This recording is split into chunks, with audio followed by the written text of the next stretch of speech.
네, 여러분 안녕하세요. 이번 시간부터 넷째 마당을 시작해 보도록 하겠습니다. 넷째 마당 중에 첫 번째 시간으로 바로 딥러닝 개발 환경을 살펴보는 시간을 가져보도록 하겠습니다. 자, 우리가 넷째 마당에서는 실질적인 인공지능 딥러닝 프로젝트 세 가지를 만들어 보도록 할 텐데요.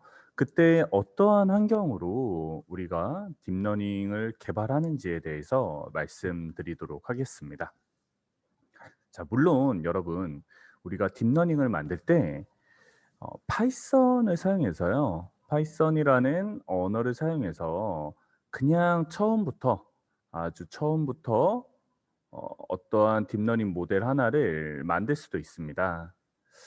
이런 책은 유명한 책 중에 밑바닥부터 시작하는 밑바닥부터 시작하는 딥러닝이라는 책이 있어요. 자, 그런 책을 살펴보시면 파이썬 언어를 가지고 뭐 여러 이런 텐서플로우 라이브러리를 쓰지 않고 아주 그냥 만들어 보는 그런 것이 있는데 그것은 초보자에게는 조금 어려울 수가 있어요. 그래서 우리는 밑바닥부터 만들지는 않을 거고요. 텐서플로우라는 라이브러리를 사용하도록 할 겁니다. 아마 딥러닝을 들어보신 분들이라면 아마 텐서플로우를 들어보셨을 수도 있는데요. 이 텐서플로우는 뭐냐 하면 구글에서 만든 딥러닝 모델을 만들 수 있게 도와주는 프로그래밍 라이브러리라고 할 수 있습니다. 그리고 대부분의 기능이 파이썬 라이브러리로 구성되어 있어서 파이썬에서 아주 가장 편하게 사용할 수 있다는 장점이 있습니다. 자, 그리고 우리가 사용하는 환경인 콜앱에는 기본적으로 이러한 텐서플로우 라이브러리가 설치가 되어 있어요. 자, 텐서플로우 두 가지로 끊어서 볼 수 있는데요. 텐서는 어떤 우리가 딥러닝에 사용하는 데이터를 텐서라고 하는데요. 이 텐서들이 어떻게 움직이는지를 잘 표현해 주는 그런 도구다라는 뜻을 가지고 있습니다.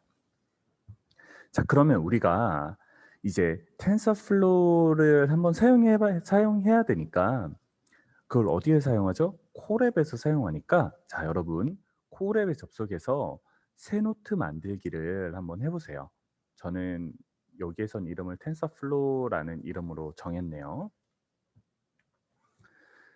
자, 텐서플로우 같은 경우에는 라이브러리이기 때문에 여러분의 컴퓨터에서 사용하기 위해서는 설치를 해야 합니다.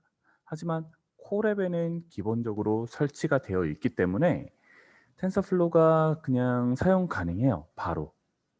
텐서플로우에도 버전이 있습니다. 네, 여러 버전 뭐 1.0 뭐 1.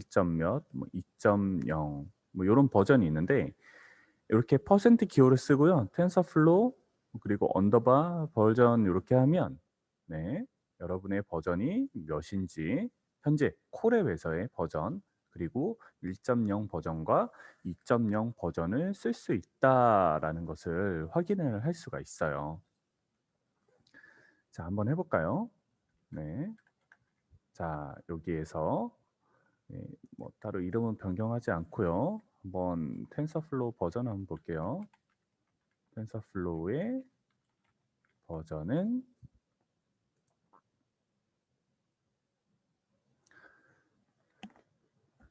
네, 여기에서 지금 이제 그 서버로 연결을 하고요. 네, 콜앱 서버로 연결을 하고 이제 실행을 딱 하면 네, 지금 텐서플로우 버전이 2.0 2점대 버전이다. 이거를 1점대 버전도 쓸 수 있고 2점대 버전도 쓸 수 있다라는 식으로 나오고 있습니다. 우리는 이러한 이제 텐서플로우를 사용할 거예요. 자, 그런데 여러분 이 케라스는 텐서플로우를 사용하기 쉽게 만들어 주는 도구입니다.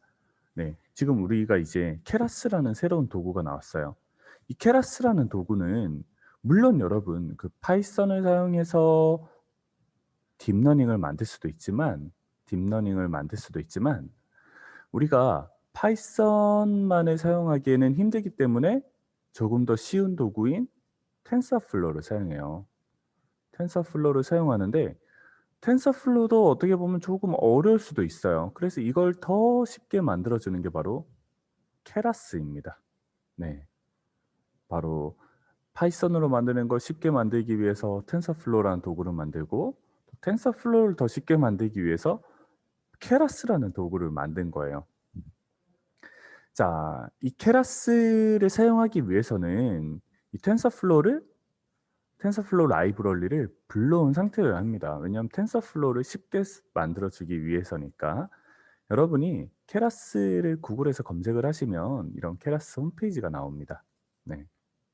그래서 케라스를 어떻게 사용하면 되는지에 대해서 뭐 나와 있는 이런 문서도 있습니다. 조금 더 자세한 것을 보고 싶으시면 이렇게 홈페이지에 들어가셔 가지고 확인을 하시면 조금 더 많은 정보를 얻으실 수가 있어요. 자, 그러면 이제 케라스를 한번 사용해 보도록 하겠습니다. 네. 자, 케라스를 사용할 때는 import 케라스라고, 이 케라스도 어떤 라이브러리입니다. 케라스 라이브러리를 불러오면 돼요. 자, 어떻게 하느냐? 새로 코드한 다음에 import 케라스. 네. 그런데 여러분 실행을 시키면 뭐 아무런 결과가 나오지 않을 거예요. 하지만 이렇게 아무런 결과가 나오지 않았다는 것은 지금 내가 사용하고 있는 환경에 케라스가 설치되어 있다는 것을 의미하고요. 만약에 설치가 되어 있지 않으면 여기에 오류 창이 나올 거예요. 설치되지 않았어요." 이런 식으로. 하지만 콜앱에는 기본적으로 케라스가 설치되어 있기 때문에 그냥 바로 여러분이 사용하시면 되겠습니다. 자, 다음으로 여러분 환경 중에서 우리가 GPU에 대해서 한번 짚고 넘어갈 필요가 있어요. GPU. 여러분 요즘에 뭐 그런 블록체인이 많이 나오면서 비트코인이라든가 뭐 이더리움이라든가 여러 가지 암호화폐도 많이 나오고 있죠. 그때 그 암호화폐를 채굴할 때 사용하는 것이 바로 GPU인데요. 이 GPU가 어 그 어디에서 왜 이렇게 많이 사용되는지를 딥러닝과 관련해서 한번 살펴보도록 하겠습니다. GPU를 살펴보기 위해서는 먼저 CPU를 한번 살펴봐야 돼요. 네. CPU는 사람으로 치면 두뇌라고 할 수 있죠. 어떤 계산을 수행하는, 네, 컴퓨터에서 사람의 두뇌의 역할을 하는 부분인데요. CPU는 일의 순서를 잘 계산한 다음에 순서에 맞춰 계산을 수행하는 그런 도구로 이루어져 있습니다. 여러 프로그램들이 있죠. 우리가 지금 사용하는, 제가 지금 사용하는 이런 파워포인트라든가 여러 가지 프로그램들은 복잡한 순서를 가진 알고리즘으로 구현이 되어 있어요. 자, 그 프로그램들을 잘 처리하기 위해서는 CPU가 프로그램을 잘 순서화해야 됩니다. 이 순서화라는 게 무슨 말이냐면, 자, 이렇게 전체 한 덩어리가 왔어요. 그러면 이 덩어리를 좀 잘게 잘린 덩어리가 들어오면, 자, 네가 1 번으로 하고 2 번으로 하고 3 번. 어떻게 보면 좀 한 번에 명령을 수행하는 게 아니라 얘도 한 번에 수행할 수 있는 처리 용량이 있기 때문에 교통 정리를 해 줘야 됩니다. "자, 네가 먼저, 그다음 너, 그다음 너." 이런 식으로. 그래서 처리할 일을 메모리로, CPU 안에도 메모리가 있어요. 메모리로 불러온 다음에, 자, 어떠한 식으로 처리를 할 것인지 이런 컨트롤 유닛에서 정합니다. 그다음에 여기에서 계산을 처리하는 거예요. ARU 여기 부분에서 계산을 처리합니다. 자, 그런데 딥러닝에서 사용하는 계산은요, 기존의 CPU가 수행한 계산보다 훨씬 덜 복잡합니다. 복잡하지가 않아요. 그냥 숫자를 그때 가중치를 곱하고 편향을 더하고 뭐 요 정도의 계산이에요. 복잡하지 않기 때문에 굳이 이런 컨트롤 유닛이 클 필요가 없고, 그다음에 캐시가 클 필요도 없고 뭐 요런 거예요. 하지만 이런 계산을 해야 되는 부분은 많이 필요한 겁니다. 그래서 딥러닝 계산에 최적화된 처리 장치가 무엇인가 하고 살펴보니까 기존에 개발된 장치가 있는 거예요. 바로 GPU라는 처리 장치입니다. GPU는 앞에 G라는 곳에서도 알 수 있듯이 그래픽 작업을 처리하는 용도입니다. 여러분, 화면에 보면 여러 가지 픽셀이 있죠. 그 픽셀이 얼마나 빨리 잘 바뀌느냐가 어떻게 보면 그 동영상을 잘 감상할 수 있도록 해 주잖아요. 그죠? 아니면 게임 화면을 전환할 때도. 그런데 전환할 때마다 아주 많은 양의 계산이 필요해요. 그 계산에 아주 최적화된 것이 바로 GPU라고 할 수 있는데요. 가만히 보니까 딥러닝 또한 그렇게 복잡한 문제가 아니라 그냥 간단한 계산 문제가 아주 많을 뿐이에요. 그래서 'GPU를 사용하면 되겠구나.' 간단하지만 많은 계산을 할 수 있어요. 그렇기 때문에 딥러닝을 개발할 때 GPU를 많이 사용을 합니다.